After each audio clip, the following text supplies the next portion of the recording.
Hi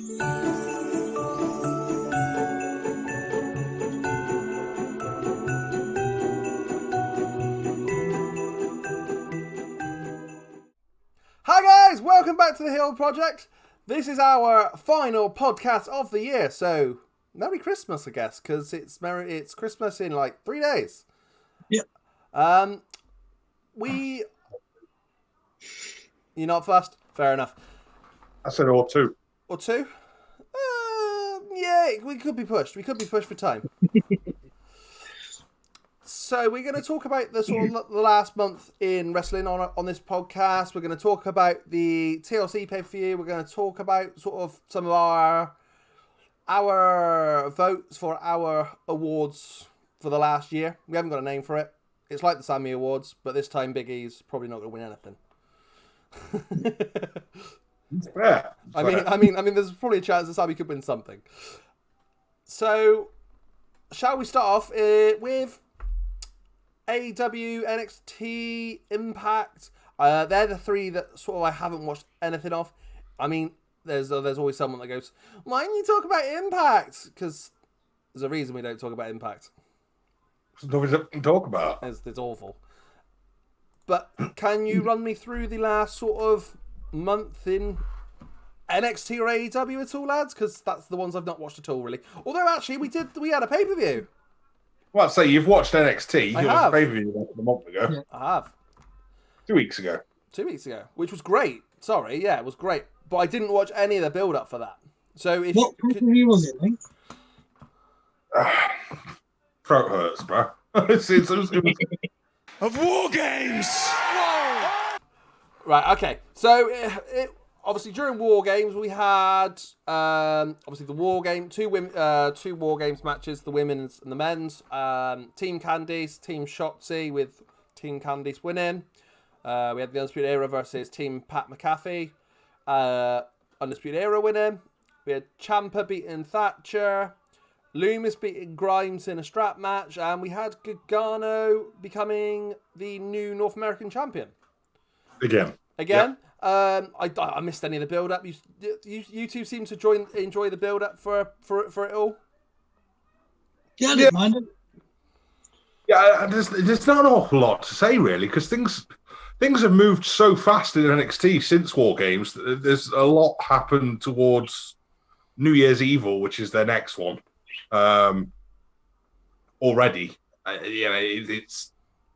Is that a pay-per-view or is that like another Wednesday night thing? It's a Wednesday night. Right, yeah. Show, which is, it's fine. It keeps their product fresh. Right. It's the only thing coming out of War Games is there was quite a lot of injuries, which, I mean, considering watching Io Shirai jump off the top of a cage in a bin. I like that. In a bin. It was fantastic. It was absolutely pointless because she put it on herself. So it's not as though someone put it on her and then pushed her off. No, it was right. I'm voluntarily putting one on my head and then jumping off because it was a strange moment, but it was good. It worked. Yeah. There was one point in the match. One of them, I think, it might have been Io again. Literally got stuck in the bin. Yeah, it was. Because someone did a double foot stomp on the bin while they were inside it and trapped them inside the bin. Little pincher effect on it. That was a great moment. Yeah, coming out of there, Candice Michelle broke her arm. Yeah. There's been a couple of other injuries as well. I can't remember what they are, but there was a few injuries come out, especially the women's match. It was quite Candice being the most notable one. I'm trying to think who else got injured. There is others. Fair enough.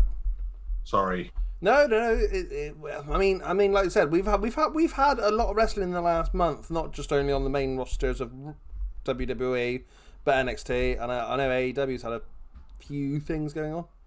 Yeah, AEW, the big news for AEW was Sting joining. No one expected that, to be fair. Dang! Well, to be fair, you think about a couple of years ago, people begging him to join WWE. Don't get me wrong. Yeah. A massive one. Is that the big news? You've got that. You've got Kenny winning the title. Kenny taking the title to Impact Wrestling, and I was about to say- revealing that they've now got So- something in the works between the two companies. So there was some news for Impact. So There was. Yeah. I mean, Yeah. yeah. It's really cool to see to know that the Good Brothers and Kenny are teaming up again.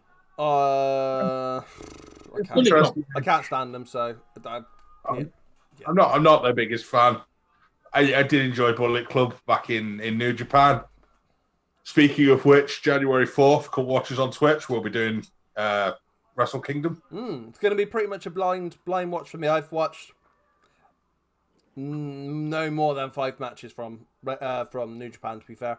So it's going to be a completely new thing for me. It'll actually be quite exciting, you know. Yeah. Now, one thing I'm looking forward to for AEW though is a slow build up they started already of Sting and Cody. You love a little slogan. Is that what you said? No, the thing I'm looking forward to is the slow build. Slow build. I thought you went. The thing I'm looking forward to is the slogan. You love a little No, thing. the It's slow like build of you love like the Sting little and- things I do with like Angaza and all that. Sting and Cody. I'm interested in this. This looks good. This could be really interesting. It's I mean, don't get me wrong. The Sting thing did something I didn't expect it for me to do. I actually watched the highlight or something or whatever it was on YouTube of when Sting actually debuted, which was something that I probably wouldn't have even looked at AEW for a while. I'm just not even slightly fussed in it. The things that I've watched live and wasted my time, I've not really enjoyed. In all fairness, Yeah, if it's done correctly, it could be good. It could be really good. They like the slow builds in AEW though. Sometimes so it looks like I like if it gets worked well. I like the comparisons that they're doing with Darby Allin and Sting, with Darby now sitting in the rafters, essentially, watching over. And obviously this whole thing with Team Taz, which came out of nowhere as well. Team Taz. Taz has actively been in the ring, not as a match, but has done his Taz mission on AEW, and he's got actively involved in things again, which is great to see. To be fair, Taz is highly underrated within everything in wrestling, really. So it's nice to see Taz getting more involved in the business again. AEW,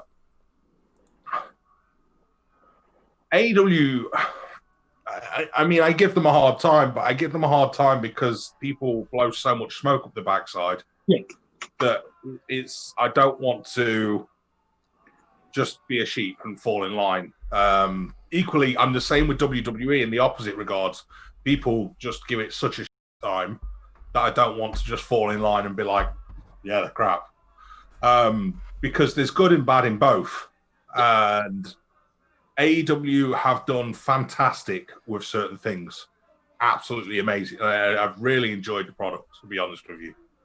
And this is throughout the year. Obviously, this is our year-end show, but this is throughout the year. However, they've also had the really bad moments that it seems a lot of their diehard fans just won't accept, won't admit, won't process, won't talk about. Which I guess it's the same with WWE, where they've had really great moments this year, and they've had absolutely fantastic moments this year. The diehard AEW fans and the people that were WWE fans that have gone off the product and now just hate it because it's the cool thing to do, won't talk about, they won't acknowledge, they'll just, oh yeah, but Goldberg dropped Undertaker on his head 2 years ago. Yeah, okay, mate. Yeah, and like you said, there's been good and bad in both, but there's been some really good moments in both. That's it. Like I said, with AEW, I'm not completely dismissing it as a bad thing. I'm obviously it's clear that it's not a bad thing. It wouldn't get as many fans as it did if it was a bad thing. But from what I've seen, I didn't when I've been watching it live. I've not enjoyed it. So I don't have the interest for it. They've absolutely made the mistakes. I mean, obviously, the big one was the first pay-per-view that we all sat and watched together, with Matt Hardy basically dying and then being like, well, carry on the match. Ridiculous. Yeah. Absolutely ridiculous. Yeah. For him to then climb a scaffolding, And then 2 weeks later, they basically did the same thing with one of the members of Dark Order and just left him lying and unconscious in the middle of the ring during a match. They need to work on protecting their talent before anything else. That for me, that's why they haven't hired Nia Jax here. That for me though is the reason that I'm a bit down on AEW. That alone, just the fact that they don't look after their talent as well as they should. Don't get me wrong. If it was someone like Cody, they'd have stopped the match. They'd have called for ambulances. They'd have done everything they could. But because it's anybody other than Cody, because they seem to be, he's the goose that can't get things wrong, which it frustrates me. That does, to be honest with you.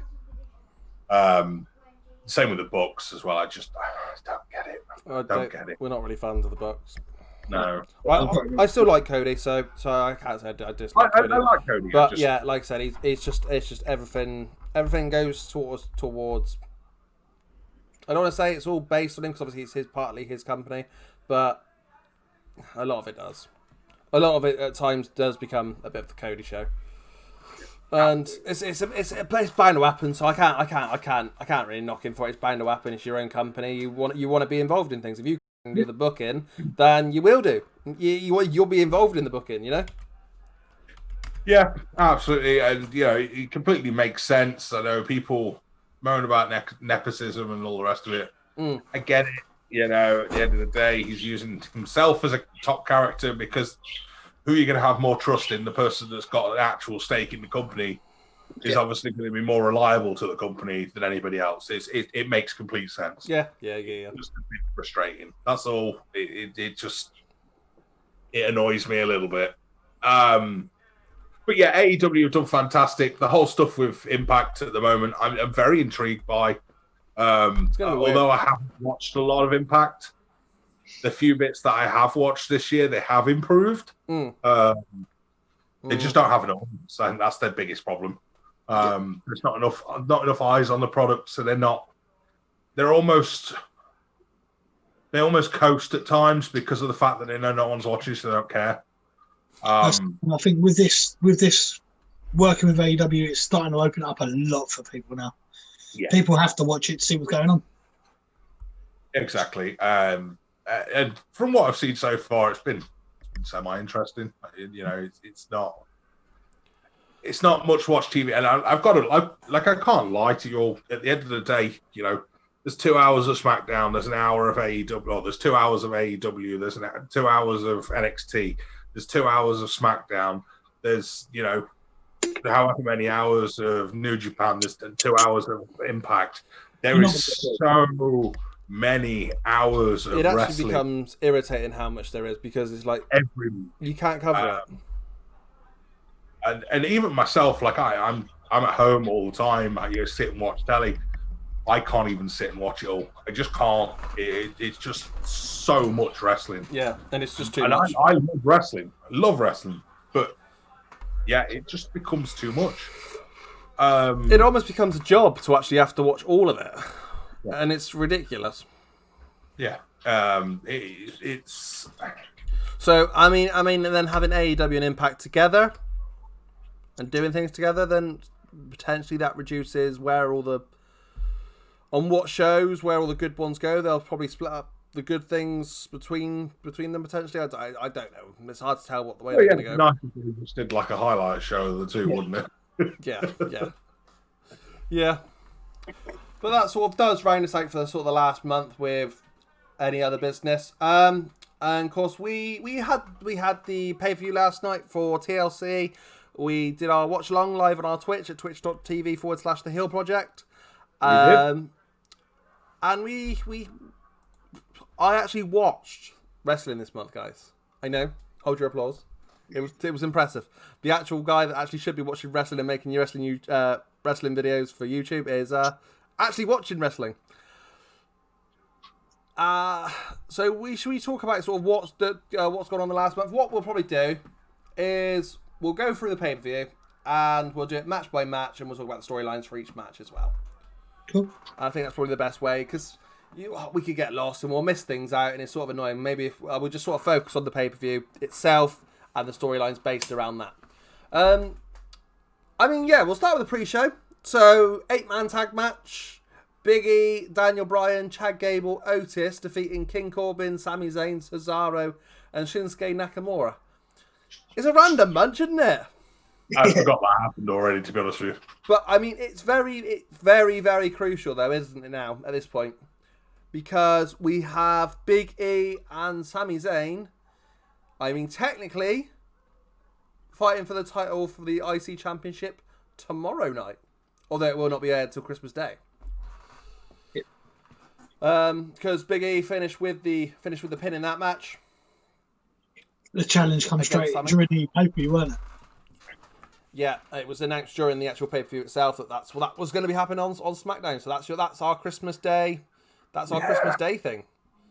I mean, it's cool, but the rivalry's now built around something that happened with Tom Cruise, and it's just weird. Strange. Yeah, I don't completely know, but you guys obviously told me about it. No, it's not that I don't know. It's just I don't care. It's just not that interesting a story. Weird. Yeah, it's another case of them trying to get mainstream appeal by trying to copy something that's happened in. Hey guys, we're down with the kids. We're cool. We're down with the kids. We're copying Tom Cruise. The thing is, Sami Zayn where's the logic? Yeah, Sami Zayn's got really good character, and he can pull off most storylines. It's frustrating that this has happened like that. I mean, with Sami in the last sort of month, we've had him winning matches, winning 2, maybe 3 matches via countouts. It's making Sami... Doesn't make Sami a stronger... Doesn't make him look stronger. It just makes him a stronger wrestler that he'll just know how to get the wins. Yeah, so he has the mental know-how. Yeah. He knows how clever to... wrestler. Yeah, clever. It's good. Very good. Those like the handcuffs with the ladder and with AJ and Jeff, and the way he was winning those matches, just really, really clever ways. Sneaky almost. Oh yeah, through the ear, yeah. Ugh. That's that wasn't pleasant. Ugh. Great. And we obviously whilst we're on Sami and Big E, we had the Sami Awards. Sami won everything. That was really weird. What?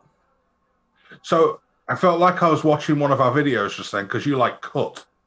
Because you were over there, and then a second, less than a millisecond later, you was here. Yeah. I think my camera just sort of delayed. So weird. Yeah, my camera did do a little freeze. You just done a quick cut, and I was like, huh? Magic. This is live. How did that happen? But yeah, so Sami, we've had the Sami Awards on Friday night. We had Big E winning one of those awards. Exciting. Yeah. What's been going on with? We'll move on with those. What else has been going on with Big E? Obviously, we've had him, so he's not part of the New Day, but he is part of the New Day, but he's not part of the New Day. That's about it. They had that big rivalry with Sheamus, which was absolutely fantastic. Before they split the New Day, when he was doing his singles run. Yeah. I think it's just that bit of a push he's starting to get. It's just hope, just seeing where it goes now, I suppose. It's going to be a hard one because I can't see Sami losing this on Christmas Day. Although, having said that it's Christmas Day and a New Day member winning a title would come inside with WWE stuff. Yeah, he probably will. It's just kind of annoying. I don't want him to win it. Yeah. No, neither do I. I'm a massive fan of Sami at the moment, but it's definitely Big E's time. It makes a lot of sense. Yeah. But I wish they could all be champion. Don't want him to get lost, and he ain't going to get a world title push. So the IC title, I think that's about level for him at the minute, so he don't get lost in this push. Correct. So another 2 that probably are a bit lost and aren't going to get another title push at any point soon. Well, maybe I don't think he will though. Daniel Bryan and King Corbin. Anything going on with them, lad? Daniel Bryan's in line for the Mania push at the moment. You reckon? What, for the main title? Yeah. For which one? For which one's? For SmackDown. For Roman. Universal. Yeah. I sort of said it out loud. King Corbin, anything been happening? Nah. Not really. He's got- And then He's got two now little balls next to himself, hasn't he's like the big shaft, and with the two balls he? next You've to him. got it. You got the reference. Yeah. There we go. Yeah. In that match with Cesaro, Shinsuke Nakamura, Chad Gable, Otis. I mean, they've sort of shoved Chad with Otis. Cesaro and Nakamura are very stagnant at the minute. Yeah. That's pretty much it. Now, we'll move on to the first match of the night, of the actual pay-per-view. Drew McIntyre versus AJ Styles with The Miz cashing in. Now, we have some real talk about this one, don't we, Pete? Yeah. We were live on stream and Link fell asleep. You were tired. So, I mean, full disclosure, like, we're probably recording 2 hours later than we normally would today as well, because You're the guys still tired. couldn't wake me up because I was asleep. I'm not very well at the moment, so yeah, I'm sleeping a lot. I'm sorry. But this match I thought was great, to be fair, actually. Yeah, it was a good match. Great match. And it was one of those that you didn't know where it was going to go. It weren't predictable, and that's what I love at the minute. Well, it was Drew. It was good because it was Drew, AJ, Drew, AJ, Drew, AJ, The Miz, Drew, AJ, The Miz, Drew, AJ, The Miz, Drew. We Drew winning, Yeah. and I actually really liked how they did that TLC match. In the build up of all that, we've obviously had AJ's. Was it you that told me, Link, that AJ hasn't lost this year? I think you said on one of our videos. He had lost just before. He hadn't lost since he got Osmos or whatever his name was. Almost. He hadn't lost since he got drafted to SmackDown, did he? That's the one. And then he got drafted back to Raw. Kind of weird. He's back. He hadn't lost since he got drafted to Raw. Okay. Yeah, drafted to Raw, sorry, yeah. Because he went from one to the other and then back again, didn't he? He had a clean loss to. It might be Big E. Fair play. Fair play. I can't quite remember, but fair play. He definitely put over someone that was like, wow, okay. Yeah. Just before he moved over to Raw. He's definitely been on a mental run, though. But yeah, he has. He's one of the few, because I was running that Survivor Series competition. For And EWC. he plays second in it. Yeah. So yeah, he's definitely had a good run. Great, yeah. And then The only obviously, person who's done better than him for wins and losses at the moment are the Young Bucks, which That's kind of predictable there. what a shock! Someone that books themselves in matches is doing well. and obviously Drew in the build up to that. Obviously, a couple of months ago we had Randy. In the last month we've had him sort of on and off aligning with Sheamus. He's been given a big old sword. But yeah, it's just gone. He's Scottish. He now has a sword. It's the whole Claymore. It's a good character revamp because I was getting a bit bored of just the plain Drew, and it was coming out there. At least it had a bit of a revamp, something different. And Dan, I know you popped when he came out with that sword that first time. When he put that sword, it was just having that old Drew back, that little gimmick back. Yeah. It worked well. It's fresh. So I like the story of the sword more than I like the sword. So the sword, according to the announcers at ringside, is his family sword and his heritage and all the rest of it. But according to every news site everywhere ever, was given to him by Vince McMahon backstage because it was in Vince's office after being given it by Stephanie as a birthday present. Didn't like it. He's like, right, it's a prop. We're using it as a prop. Yeah, just madness. Absolute madness. The fact that that's come out so much as well, like, in so mainstream, everybody seems to know it's Vince's sword. And he's just like, no. He's still like, oh, it's from his heritage. It's heritage. Definitely got to be Sheamus gave it to him. The other Scotsman. Oh wait, no, he's Irish, guys. He talks another English. Shall we approach the elephant in the room, though? Probably not. How gutted are we for the Miz? Yeah. Quite. It's. I don't know. I'd rather they stuck it on kept it on Otis in that way, and it would have been done and dusted in that one match. Saying that though, when we first spoke about this, I did say I can't see either of them cashing it in, but it was more believable than Miz had a chance to. That is true. That is true. But I mean, if we'd ended up with Drew and AJ maybe going a little bit more, beating each other down, then Otis coming out and still being in that position, then I think it would have been just as believable that Otis was going to get to the top because he was fresh. I think they should have put it on Morrison, not Miz. Personally. Do you really? Yeah. How so? Well, I mean, it was obvious. Yeah, it wasn't obvious, but you look at who the champions are at the moment, and he wasn't going to beat them. It just wasn't going to happen realistically. We're on the road to Mania pretty much now, or as close to as you're going to get. To change a champion from someone like Drew to the Miz just wasn't going to happen on the road to Mania. It just wouldn't make sense. It's not though it hasn't been done before though. No, but back in the day, because you're talking about times when like Kurt Angle and Triple H were champions just before Mania, and obviously they switched the belts around to Rock and Austin before Mania 17, for example. The caliber of roster is very different now. Yeah. I'll say you had so many headliners back then.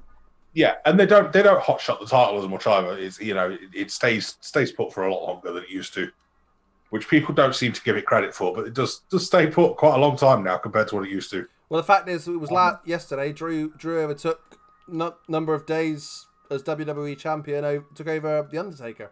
So yeah, my theory about it should have been Morrison. Basically, falls down to the fact that Miz was believable as a possible threat to the title.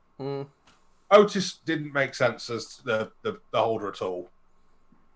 If Morrison would have held it, Miz could have coached Morrison into the position to cash it in because Miz has been there. Yeah, I like that. Which would have made a more interesting dynamic there. And then obviously Morrison failing could have led to some sort of tension between the two, perhaps, maybe not. But it could have led to a much more of a storyline based thing coming out of it rather than just Miz lost the thing. That's done. Like we're now in a position where it's not obvious which way that they're going to go with it. With Miz and Morrison now. No, and Morrison's not really done a lot either. I think it would have, elevated him a little bit. It's got to be one of the worst returns we've had for a while. I'm like talking like 10 years in a while as a while. Oh, I don't know. Jinder Mahal's not exactly done really well, has he? I mean, yeah, but like it was Jinder Mahal before. We had John Morrison. We had it was John Morrison before, whereas we had Jinder Mahal, and then we got Jinder Mahal. Now we had John Morrison. Now we have John Morrison. The Miz is rough. I do like John Morrison as well. Yeah, well, there was something about him before as well. This is like, and yeah, like it's like look how great shape John's now in. That's it. That's literally all we've had. Yeah. I personally really hope that his other half does come over to the WWE. And they do something with maybe him and his missus and Miz and Maurice. Because his missus is Taya Valkyrie over in Impact. She's fantastic. Well, she really is great. I think that'd be interesting. A decent women's wrestler coming into the business is always nice to see. So yeah, I'm not entirely convinced we'll see a Maurice wrestling return though.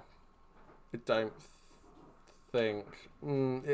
I think it's more unlikely than likely. Well, I mean, she wrestled not that long ago. To be fair, at Mania, didn't she? With storylines there. Yeah. I'm not entirely convinced we'll see it. That's all. Right. Well, this one is not going to take us very long. Sasha Banks versus Carmella. The match did its job. We expected Sasha to win. We had one botch where Sasha landed on her head. It was weird. Like, it looked like it was completely Carmella's botch. But then when you think about it, Sasha just didn't put her hands out in the slightest and just landed on her dome. Yeah, just put her head first. Yeah. Side first, hit the mat. My head is break. Do you know the old adage? If you've got nothing nice to say, then don't say anything. I'll talk to you all in about 10 minutes time. It won't be 10 minutes. Won't be 10 minutes. Oh, did you know that the person that comes out with Carmella is called Reginald Thomas, by the way? Because I've not known. It's just been his title. He's just been having his title every single week so far. Yeah. Thank you, Wikipedia. Corey Graves calls him Reggie all the time, so I kind of gave it away a little bit. I didn't. I mean, listen to Corey Graves. I mean, when Corey Graves and Carmella are in the same sort of room, I don't really want to listen to it. Pete makes some wild accusations over on our stream, and if you want to see this accusations, you'll have to be involved for the next one. But it was nice to actually have somebody that wasn't the same old wrestler back around the women's title. To be fair, we've had Sasha, Bayley, Asuka. It was better that we had somebody different and just put a little bit of extra onto it. That was all. The thing was, Carmella wasn't actually that bad as a wrestler last night. She could actually throw some decent moves, and she wasn't as bad as I thought she used to be. She's got better. Yeah. But, I mean, yeah. I mean, Link, you just might as well just say she's crap at this point, mate. What was the next match, Dan? I mean, doesn't he make it really fun when we've got to have like debate on a podcast, and he makes it really interesting for his audience when it's a podcast, and he just goes, "Just a thought, my friend, just a thought." As we ain't getting a Jack Rabbit out of Link, we will move on to the Hurt Business versus the New Day. You've really liked the stuff that's right. Now talk. You've liked the stuff. You've liked the Hurt Business, so talk, my friend. I have enjoyed the Hurt Business. Yeah, I've really enjoyed the Hurt Business. I think it's been well put together. It's been well portrayed. Yeah, I mean, it started way back when they were on about rumors of it being a new nation, and obviously that we heard he got scrapped, but then the Hurt Business kind of slowly formed together, and it's like, well, this just is the new nation, isn't it? Let's be honest. Kind of weird, but it's great. I really enjoy it. They've had some cheesy segments. They've had some dodgy bits, but they spilled a load of milk. Yeah, that was. We didn't have to talk about our predictions, but how did that make you feel seeing all that milk being spilt? It was a waste. Did you cry? Did you cry over spilt milk? I mean, they could have just used nut juice, couldn't they? Let's be honest. Do you know what I really like about the Hurt Business, mate? You see, for the last couple of weeks, I've been sitting there thinking, no, something's going to happen there. There's a bit of tension start building. They're gradually slow building this. Again, another slow storyline that's been building and building bit by bit. It was Cedric. Which I'm really starting to like it, because you just don't know when. It was like the whole Bailey situation. You don't know. You know something's going to implode. You just don't know when. See, and hopefully they drag it on for a while. Out of the Hurt Business, Cedric probably is the one I actually prefer the most. I've always liked Cedric ever since he came in right at the start. I wouldn't be surprised to see them try and drag the Cedric thing out even longer, and to try and recreate the whole thing that they did with The Rock and the connection. It's got potential. Don't get me wrong. There's a long way to go if they're going to try and get Cedric to The Rock's level, but he's going to have to beat some big names to get there. Well, I mean, The Rock hadn't beat that many big names at that point, to be fair. It started to come along, but he hadn't got that much. But he's still going to have some validity about him turning on the Hurt Business for it to actually... Yeah, definitely. Work, otherwise it's like, well, why would you leave something that's actually raising your level in wrestling, It's definitely a possibility that's where it's, slowly building towards. Slow build, it could work. Yeah, it's... Because I don't want to see it end. Not that quick. No. Well, it's going to be gone. It's going to go past Mania. That's for. You're not convinced? I think it will. I think we're more, in my opinion, I think we're more likely to end up with an implode at Slam than we are Mania. I'd like it to carry on for quite a while. Look, we said this with Bailey and Sasha. Every single month we said it's going to implode, it's going to happen, and it took absolutely forever. Do it with this. Do it with this, because I actually enjoy it happening with this. Just every month, just a little bit more, just a little bit more tension, just until it implodes, and it'll be really good, I think. Also, what's wrong with just keeping them together? Like, we've done it with the New Day, and the New Day have just kept on changing what they're doing. I don't think there's a problem with that. There's not enough tag teams that do just stay together anymore. I agree. Not only that, it's a great stable. Like, you've got Bobby as the muscle, you've got MVP as the mouthpiece, you've got your high flyer in Cedric, and then you've got your technical guy in Shelton. Well, it's a great stable. I mean, as things stands, we've got a United States champion and the 2 Raw tag team champions. Because I'm assuming they're not using a three bread rule or whatever it's called. Yeah. Three bread rule. I mean, in theory, we've not only just got that, but we've got the fact that Bobby can be pushed to the main title, and either Cedric or Shelton could also take a minor title. Each, actually, to be fair. If it worked out that we end in the future, if we end up with some sort of cross-brand stuff, who knows? Well, cross-brand stuff, we're going to even get the Cruiserweight title back involved. Give Cedric the Cruiserweight belt. Yeah. It's definitely got potential. And as for the actual championship itself, it was coming, wasn't it? It was they were knocking on the door, and we all predicted to the Hurt Business relatively quickly during our predictions. The New Day losing doesn't hurt them. The New Day are now in that position in the company that if they lose a title, it doesn't matter. They're bound to get another one. It's a bit like the Usos as well, isn't it? It's very similar. Despite Pete pitching for the New Day to now break up, I've been wanting to see Xavier Woods go solo for so long, and I thought a couple of weeks ago it was starting to build up to it when Xavier accepted a match when Kofi was supposed to have his day off, and there was a little bit, and they lost that, and I was like, this could be the start to something, possibly. I don't think they trust Woods to go on his own for some reason. I think he's one of. I think he's the best one of the 3, and that says a lot because I really like Kofi and I really like Big E, to be fair, and I think he is the best of the 3. Kofi's probably not got that much longer, or not that many years left in him. Yeah, if he is, he's got to change his style because. You've got to remember he's been in the business for 2 decades nearly. Yeah. When he started, he was Jamaican, and yet Big E's the only one with Jamaican heritage out of the lot of them. Yeah.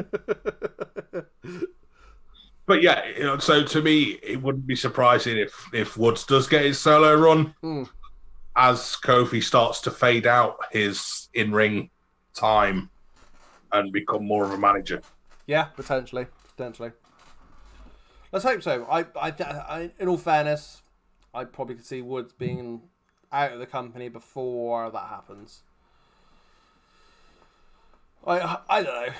Who's to say he even wants a solo push? He might not. He might be quite happy just raking in the money and doing what he does and being one of the kids' favourites, because they are money at the end of the day. New Day are money for WWE. They make them huge bucks. Yep. Now, it's return time. Asuka had a mystery partner who was Charlotte Flair. I've not the time to balls up a name. Charlotte Flair. They have defeated Nia Jax, Shayna Baszler. Are you happy with the return, lads? I think we are probably one of the only few actual group of mates that can all agree that we're all glad to see Charlotte back. Yeah.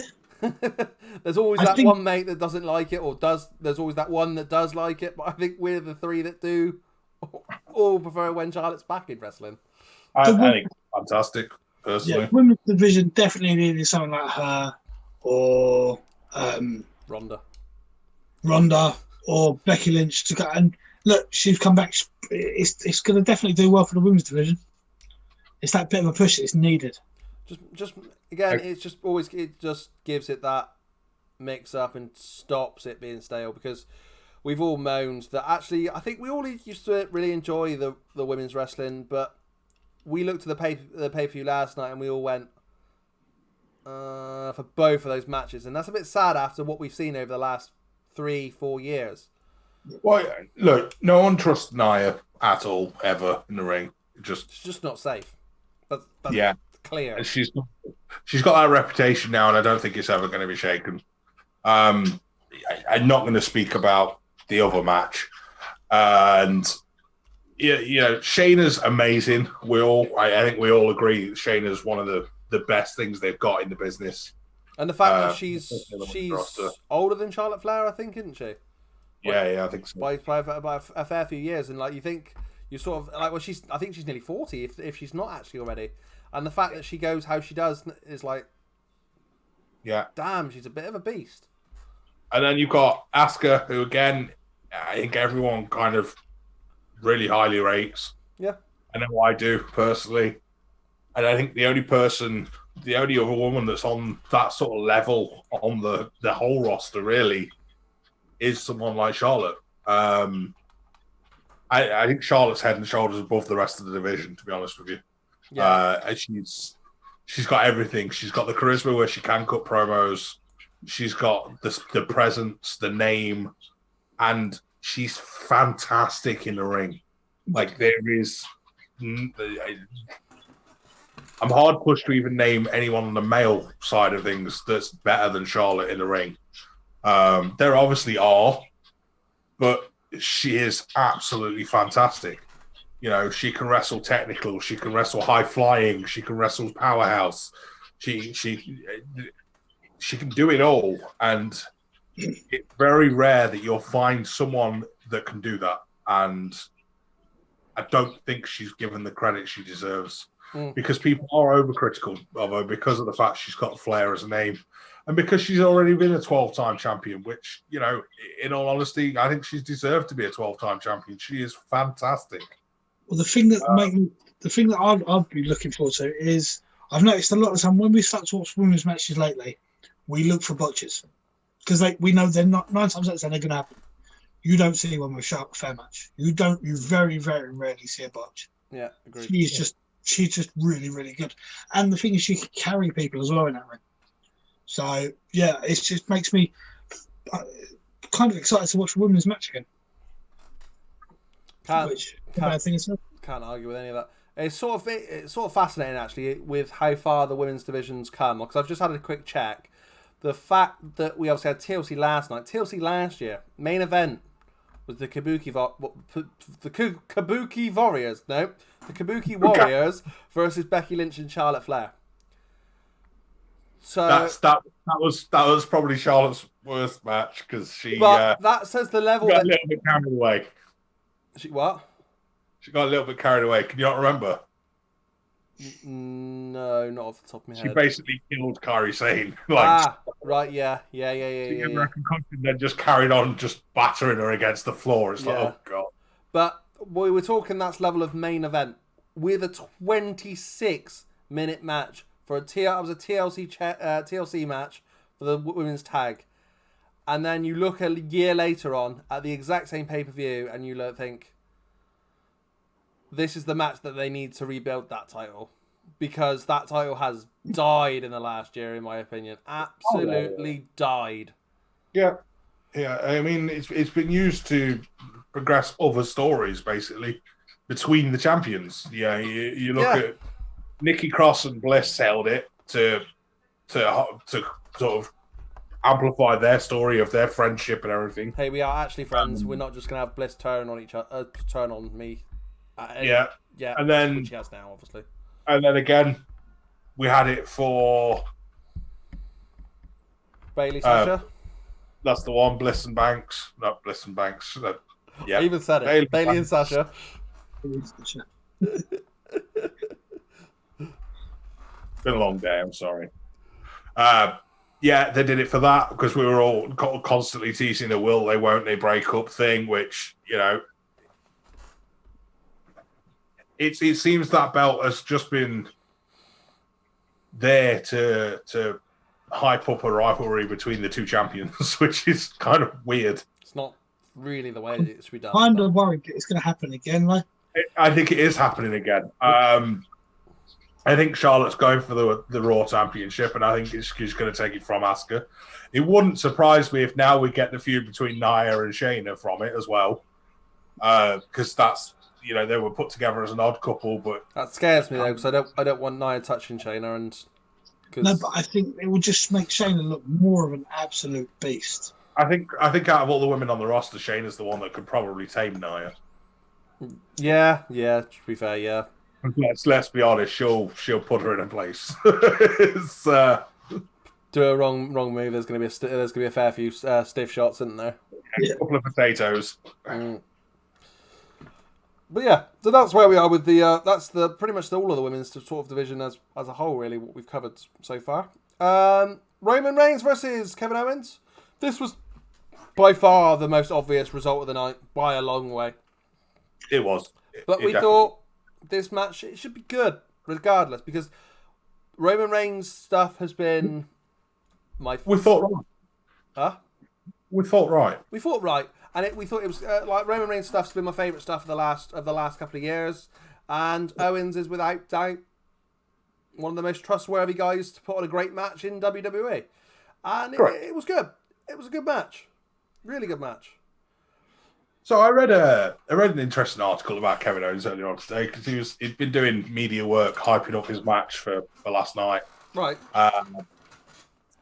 And he announced that he'd retired a move. And this was one of these clickbait articles, so you had to go onto it to see what move it was. Yeah. So I'm reading through it, and I'm just really hoping it's not his package pile driver he does, because I don't know if either of you ever seen the package pile driver that Kevin Owens does, but it's a bit lethal, to be fair. What a move. Yeah. Right, okay, so you may need to look this up because it's an interesting move. But it's a move called the Steenalizer. Oh. It's not the package pile driver that he's retired. It's a... So he goes for a power... He gets them up into a powerbomb position, drops them down, pulls them back up, pulls their head down towards himself, and then jumps backwards into the turnbuckle so that they land on the back of their neck on the bottom turnbuckle. Vicious. It's pretty brutal, to be fair.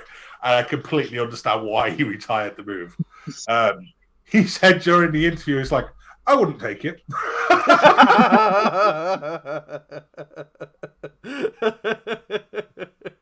Classic Kevin. What a fucking legend. Obviously, with the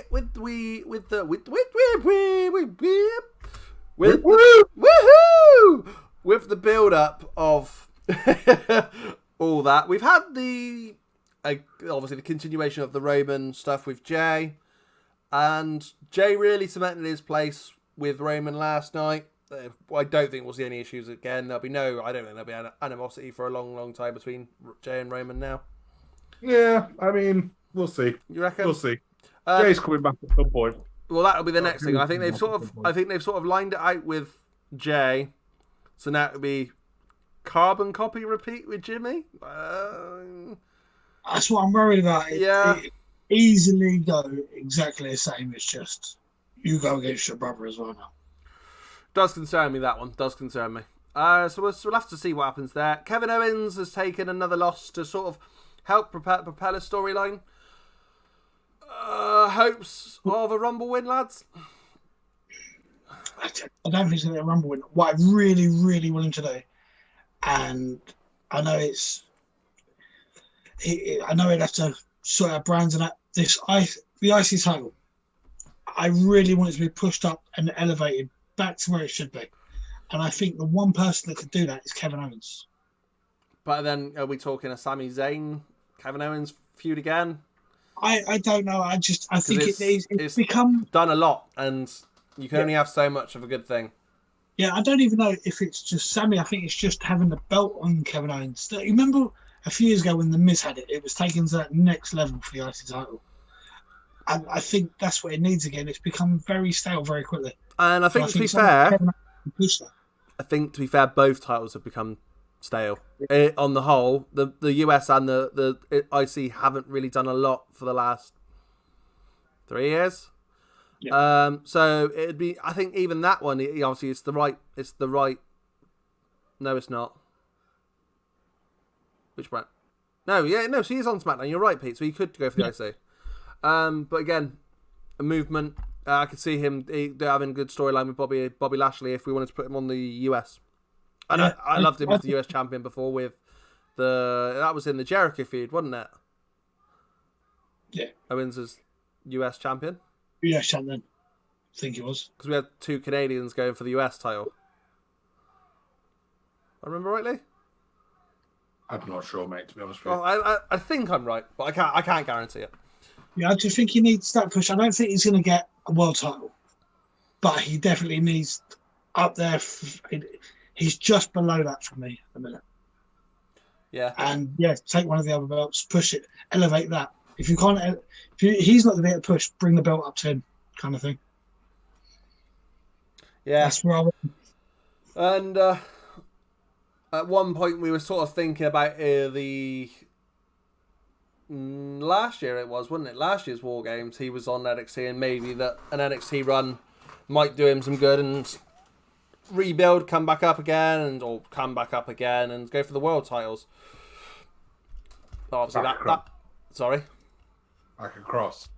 Back across, I suppose they're trying to tell us. Yeah, it's not. It's still coming up, isn't it? The thing is, I don't even think that he needed to kind of work out where he was going. He would have actually just brought NXT to that next level. That's why I like him so much. True. Yeah, I think that's why they sent Finn back, wasn't it? Was to try and recapture the magic that Finn had while he was with NXT the first time, which was magic. Like, there's no Finn and Bailey on top of NXT was NXT. Can't argue with any of that. So I think we're sort of covered. Have we missed anything? I feel like maybe I've missed something with Raymond, but I'm not entirely sure. I think we're just gonna keep on motoring until maybe Mania. But again, it's another slow build. We spoke about The Rock maybe winning the Rumble and guaranteeing the title shot. But then it's The Rock, so if The Rock says he wants a title shot, he can do that. So he doesn't need it. This is another thing I like about the Roman storyline. I haven't got a clue where it's going, and I like it. Yeah. I wouldn't be surprised to see Goldberg versus Roman at Rumble. That's been everyone spoke about Goldberg coming in, and I'm okay with that as long as it's done and dusted and we move on quite quickly after that. Because the Rumble, I'm not looking for that. The title matches at the Royal Rumble event anyway. I'm looking at the Royal Rumbles, so I'm okay with that. I can live with that. We've also got an elimination chamber coming up, so just keep that one in mind. Okay, that could be super interesting with that storyline. You know, four people going for basically attacking Roman and taking him out. Essentially, it could get a new champion out of that before Mania. That's it's unlikely, but it's possible. Yeah. So, final match with the final sort of storylines from the main rosters before we go to our awards. Orton versus The Fiend. Obviously, Orton winning the Firefly Inferno match. We were sort of hoping it was a cinematic or a match, but we sort of have ended up with a little bit of both because obviously the the actual burning of things was very blatantly shot different times with some green screens of the Thunderdome. Crap. Couldn't think of the name. Yeah, it was clearly a lot of TV magic. Do you know what? I think it's easy to pick holes in it, and it's easy to be, but you could tell this, you could tell that, and it's like, yeah, you could, like it's. But at the same time, camera work should have been better for it, regardless. But at the same time, do you want it to look like he physically burnt another human alive? because you've got to remember they market WWE to kids. But then you could also argue in the fact that you're saying that, then why even bother having an Inferno match at all near WWE if we're talking a PG era? Well, I mean, they did set him on fire. Like, the Fiend was on fire. Yeah. He came and took that RKO while on fire, which was awesome. That was quality. That was by far the best bit of the match. So the after match stuff was just. It was after-match stuff. It was storyline based, really, wasn't it? It's the same as Kane setting JR on fire backstage, or like I said, I'm still feeling a bit negative for it. Do I think it was bad? No. Was I underwhelmed? Yeah, I was underwhelmed, and because a company of WWE's level should have made it just seemed a little bit more seamless and a little less like, well, that's clearly recorded from earlier, and just made it look a bit better. Even just the fact we pointed out, or you pointed out originally, Link, but obviously I'm sure me and Pete saw it. Well, I definitely saw it. He didn't have any skin. Well, not even that, but the red flammable stuff. So Oh, whatever right. the fact, Like blood. yeah, whatever the liquid was red, and then everything else that they were throwing on the floor was clear, which would have been water. Yeah, give it away a little. And that's the thing that I thought, could you not have at least had a bit of matching up there and actually had at least the same colour liquid, And a company of WWE's level, that's sort of what made it partly put it towards being underwhelming on top of it. I kind of get that as well, They've got health and safety restrictions and things, they couldn't. Otherwise, they probably would have just had a rocket chair burning at ringside. Yeah. It's not going to hurt them. No, but what I'm saying is, I'm sure there must be there would have been other just as reliable liquids out there that were clear. Or dye the water. Yeah. Put food colouring in the water so it looks the same colour of what you've got on the stuff. It wouldn't have been too difficult to do, and a bit of consistency would have made that match a bit better. And then of course it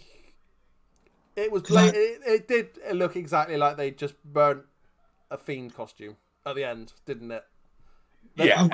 At one point, it didn't even look like they even had a dummy in it. It was just the clothes with a mask on it, and I was like, don't know. I still seen worse. I remember like green goo coming out of Warrior's head when Papa Shango cast the spell, and it's WWE. Yeah. I mean, at the end of the day, we've had the Fiend set alight. We've had him carrying on despite being on fire, which for Bray, I thought fair play. That was sick. I mean, I'm pretty probably Called that, by the way. I don't think it would have been Bray. It'd have probably been a stunt man at that point. Do you know what though? Eh? Yeah, I think it was. I think that'd be Bray. You reckon? Yeah. Problem is, wrestlers are worth so much money nowadays, aren't they? It's hard to tell whether they'd actually do it. The one thing they've done well though, because it's a company that actually cares about their talent. the one thing they have done really well is I can't wait to see what happens next. That's it. I want to know where it goes. I think the Fiend's going to be gone for a while now, to be honest with you. The thing is, I don't know. The whole Bliss has been disappeared for a few weeks. I never explained that. I really don't know. I reckon the Fiend might be gone. I think you'll see Bray. We're going to have Bray. Bray's still going to be about. Because what are we doing with Bliss? Bliss will still be about as well. So unless we just have Bliss about like yearning for the return of Bray and the Fiend, that could be a storyline that they go down and. I don't think they're going to stop. I don't think they're going to get rid of Firefly Funhouse for a few weeks. I reckon it'll still be happening. Haven't Bray and JoJo just had another kid like within the last couple of months? Yeah, so this could be his time off. This could be his time off. I just can't see them going cold on the Bliss storyline at the minute. Oh, I mean, maybe she's going to continue the storyline on her own for a little while. Yeah. Maybe she's going to do the Firefly Funhouse. I still think they're going to make the Fiend relevant. I think, actually, having thought about it, we could actually have the birth of the Bliss version of the Fiend. So the fact that the Fiend's gone and that Bray's gone will turn her to Dark Sister Abigail. Because at the minute, she's only been she's been colourful, but still with that little bit of psycho side. Yeah. Whereas I think we could actually see her go completely dark in the next potential month. I mean, we could see the Bray or the Fiend back at Rumble. We might not do. We might not start see him back for a couple of months. I'm happy to pretty much see anything because I guarantee that anything that does carry on, Bray will be involved in the writing. So I've loved everything he's been involved with. So yeah, I'll wait to see it. Yeah, despite the match being underwhelming, yeah, I'm really looking forward to seeing where they go from here. Yeah. And so that actually rounded us off for the pay-per-view, the sort of last month of wrestling, lads. So what we'll do our I got a few awards here, and I'll try and sort of work it out. We're not gonna have a set one. Maybe just have a little chat. See who we've got. See what we've got in the things. And see what in the mixes. Now there's one here that I was not even thinking about, but Pete sort of mentioned it before we started recording. Pete, you said about breakout star. So I'm interested to see what your thought was on a breakout star of the year, because I hadn't even thought about it. So this is of the year, obviously, of 2020. Yeah, from somebody that I never even heard of, who I've become a really big fan of. Yeah. And he's not even in WWE, it's MJF. I mean, that would probably be the last year. Yeah, MJF, and the only two I've looked at are MJF and Bianca Belair for me. And they're two people that have really stepped up to people I didn't take notice of in the last year. And for me, they've become... I started watching AEW just to watch MJF. Mm. And for me... Either of those I'd class as this year, personally. But, I mean, they're both... This is where it's going to be also... It's also up for debate, isn't it? That's the joy of it, I guess. Yeah. I'm just sort of having a look, because I can't think of one on the main title, on the main shows for WWE. There's a Lars Sullivan. Lars Sullivan. I was actually going to go, yeah, no. So one that's been a bit of a breakout star was Timothy Thatcher's sort of been in the last year.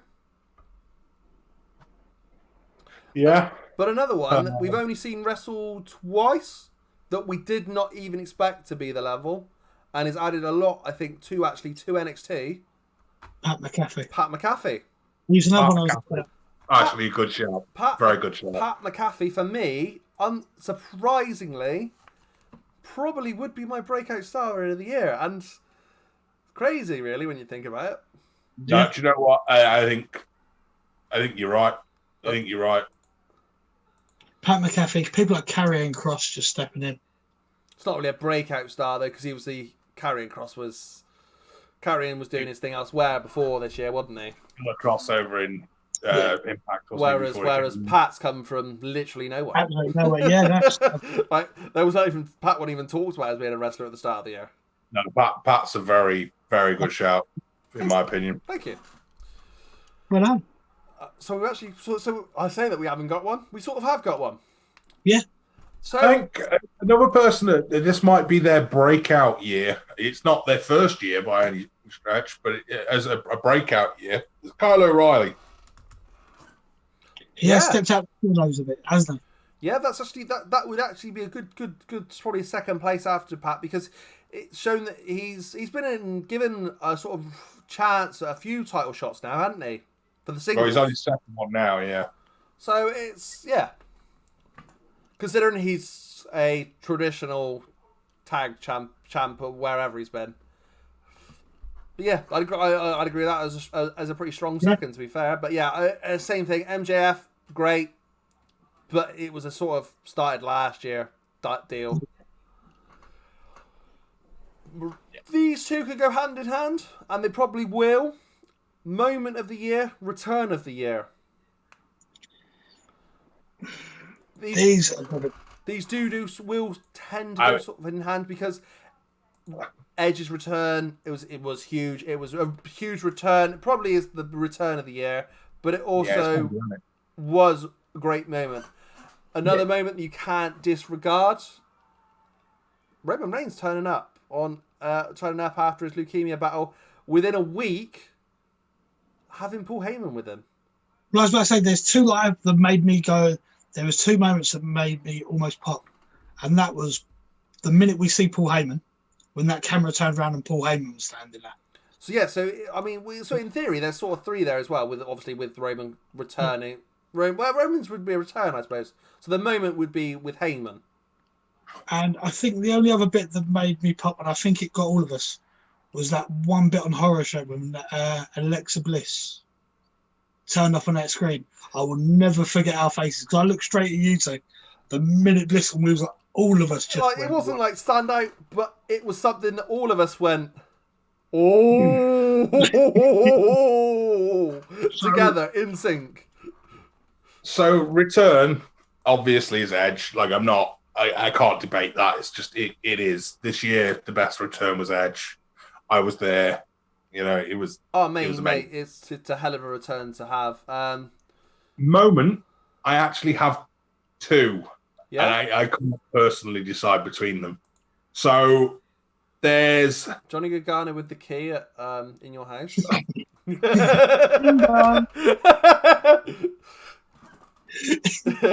Got him! no. Otis Stolzevich winning the Money in the Bank Championship. So my first one is Stephanie McMahon announcing that the Mania card was going to take place over 2 nights and was going to take place with no audience, no crowd, everything else ahead of, because that was just so historic and such a massive moment, and has shaped the rest of this year. So for me, that's a moment of the year because it might not be a great moment, but it is such a historic and massive repercussions from that moment. And the crazy thing is, that was the very first pay-per-view with no crowd for WWE. It was, yes. And that's crazy, because Elimination Chamber was at the Wells Fargo Center in Pennsylvania, in Philly, with 14,000 fans. That's crazy that we went from that to nothing. Yeah. My second moment was the Paul Bearer hologram. You were you were a mess for that. It's got to be said during. That's the bit that got you. Yeah, I think that's definitely one of my all-time moments in wrestling. See, I think that's definitely up there for this year. For the whole of that thing, okay. Is it what we wanted for Taker's retirement? Of course it wasn't. We wanted a whole crowd there. We wanted people there. We wanted more to it with actual people where we could actually maybe have more people with Taker. But then maybe the Taker going out on his own is what Taker wanted. But I'm sure he'd love to have had a crowd there. But it's got to be up there as well for a moment here. Just the actual, like, that's it. He has retired. It was definitely done well. Because we always expect. What was that noise? Sorry. We were always expecting like a return from Taker, whether it be Saudi money or whether we have another Mania moment. But it's WWE. Expect a curveball. Yeah, but I don't think they're ready for this one. Yeah, it's one of those times I've gone, do you know what? I think they finished it. And so for that, surely that makes it not just one of the biggest moments of the year. That's got to put it up there for one of the biggest moments of WWE history. The fact that we are almost certain that Taker's done. In 30 years, it's looking like we have no Taker. Crazy. Yeah, it's it's mad. It's still hard to believe. Oh, ludicrous. Ludicrous, really. Yeah. Before we come on to the actual... Actually, we'll do these as a pair as well. Match of the year. Storyline of the year. Match, I'm torn between 2. There's 2 matches that I can watch over and over again. So for me, for match, it was the Mimosa match. Chris Jericho versus Orange Cassidy. Really? No. Obviously not. I've got Adam Cole and Pat McAfee's first match. It's a good match. Very good match. Good match. And then there's Water and Dragunov. Also a very good match. Wasn't what I was expecting you to say, Over Pete. and over again. That really wasn't what I was expecting you to say. So my match of the year was the men's rumble. Makes sense, mate. It sort of would have to be for you. I mean, watching Brock destroy 15 other people before anything else even started was just perfect for me. So it's completely fair. That dude, completely fair. Just trying to look at what else we had this year. what was the other one? So match of the year and what we put together? Storyline of the year. It's hard because Romans is really good, but for me, it's just the Fiend. I don't know where it's going, and it's so clever. And every time I thought holding it's getting a bit stale, it just gets pushed back up again, and something different, and the whole bliss. And I'm excited to know where it's going to go. Mine's Raymond. I can tell you that. Mine would be Raymond. Storyline of the year.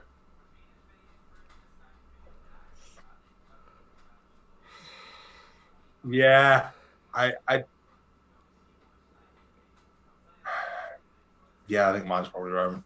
I'm trying to think of anything else that's really stood out this year. And don't get me wrong, and I'm sure you guys will hit the comments and tell us if we're wrong or not. But it's been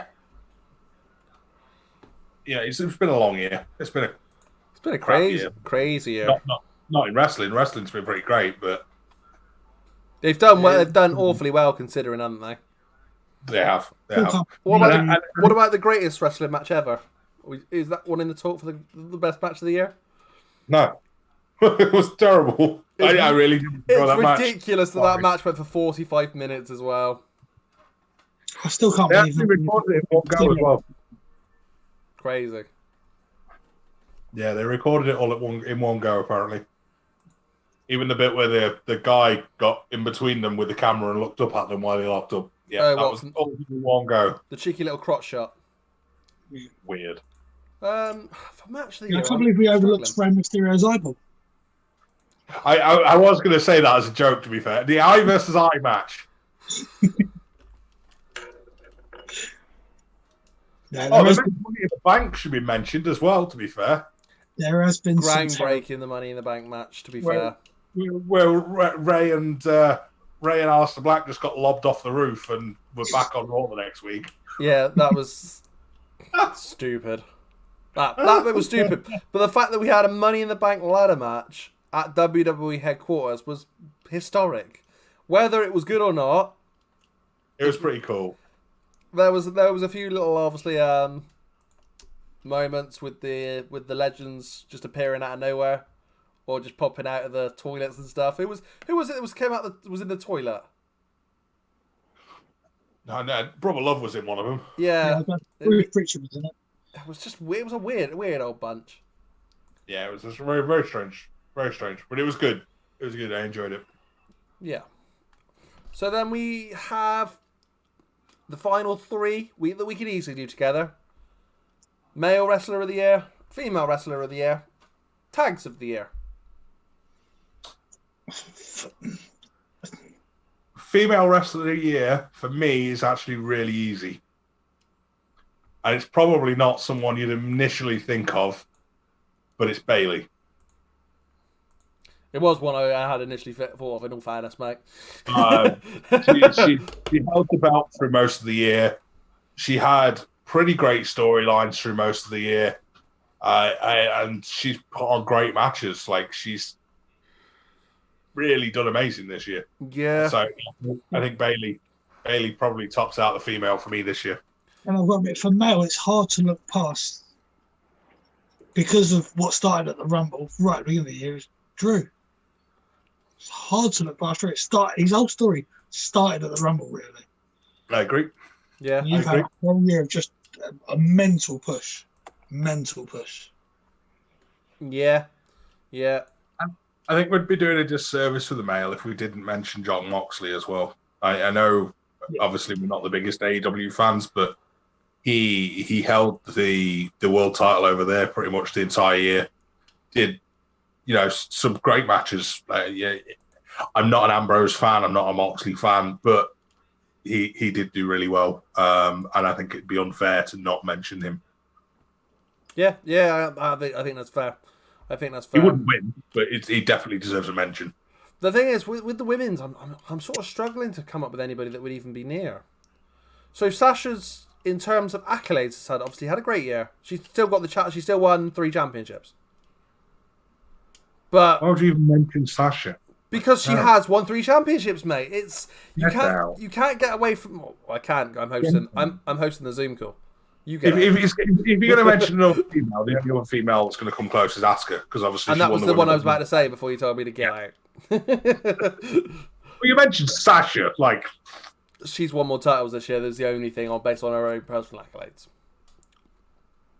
she also lost more titles. You know what I mean? That happens. Sort of the thing of being champion. You win a lot, you lose a lot. You sort of got to, otherwise you're sort of champion forever. But I think for women, there's people excited. I'm excited to see next year, but no one's really pushed through this year. You've got like people I'm excited to see, like the Rhea Ripley's, Bianca Belairs. I mean, this year's almost been a holding circle, hasn't it, for them, because they've not known what to do. And again, especially the women's though, there's been a lot of women's that have gone. Do you know what? They could have been into contention, and they've had an injury. Charlotte, Rhea, they were sort of the ones that were sort of up there straight off with the bat. I mean, Even Tegan Knox was getting spoken about in NXT for quite a lot, and it was just injury after injury. and then you have people like Becky, who's obviously away with pregnancy. We could have easily seen her being wrestler or female wrestler of the year. Who knows what would happen if she wasn't? Anyone She that didn't have Nia Jax faces. anyone Probably that got she injured. doesn't face. You mean has a chance of being female of the Anyone year? that she has faced has probably got injured. They could have been pushed. Tags a bit different. It's hard. There's only Tag's a hard one, you know. There's only one for me that's sort of up there. there's 2 that could be spoke about, and Link will go mental about one of the people. He's going to say Young But Bucks. they have had a really big He's push gonna this say year. Young Bucks. No, Okay. the Street Profits and Hurt Business. Well, I was just thinking more Undisputed Era, mate. Because They've not been together most of the year. Most of them have been out injured. yeah, they've never been had full 4 of them. Yeah. Well, not very often. How do you really look past someone like the Street Profits for what they've done, from where they come? And they weren't even wrestling at the beginning. They were literally just backstage, I really don't want introduced to. it. And they've come a fair way compared to what there is. I can only see them and the Hurt Business. Really. But it won't be the Hurt Business as tag. The Hurt Business as stable as a stable, but it turns as an actual tag. And I think, in the words of Top Gear, we've on that bombshell, we're about to announce the Street Profits as our tag team of the year. I don't even want to say this, but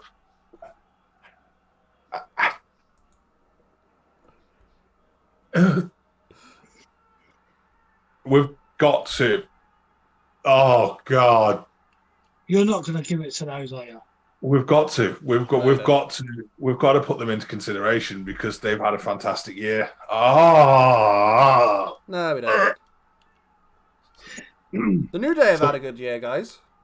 Just saying. Should we say it with the New Day? Should we just say it's the New Day and make everyone feel better? It was the New Day. Well done, the New Day! So, like the Sammy Awards, the New Day, the New Day member wins the final award, and like that, the New Day are our tag team of the year. Would you give it to Breezango? I mean, I'd rather have Breezango as well. To be fair. And Gaza? Oh, it's Angaza! No, it's not. congratulations to The New Day. the Street Profits. He's couldn't do it. Bottled it. I mean, I'm quite happy to go Street Profits. if Matt and Nick have a problem with that. I mean, if they want to pay us, then we will say they are the best tag team of all time and ever, and we will put it in every single video. Yeah, no. But until then, they are Paying off a lot. until then, they are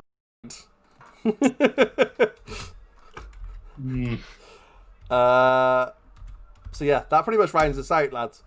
Been a bit of a longer podcast, but as it was our end of year, seems only fair. We've had a blooming good year. So this, I think, is going to be our last recording of the year, our very last thing we record of 2020. You will see a couple of things come out on our channel before the end of the year. So, but yeah, it's been great, lads. I've really enjoyed the start of this journey we're on as the Heel Project. And yeah, so nothing else but to do but say thank you very much, guys, for joining us. Please share, like, subscribe. Merry Christmas, and we will catch you in the next one. Go on, See you Lee. next year, everybody. January 4th over on Twitch. Peace. See ya.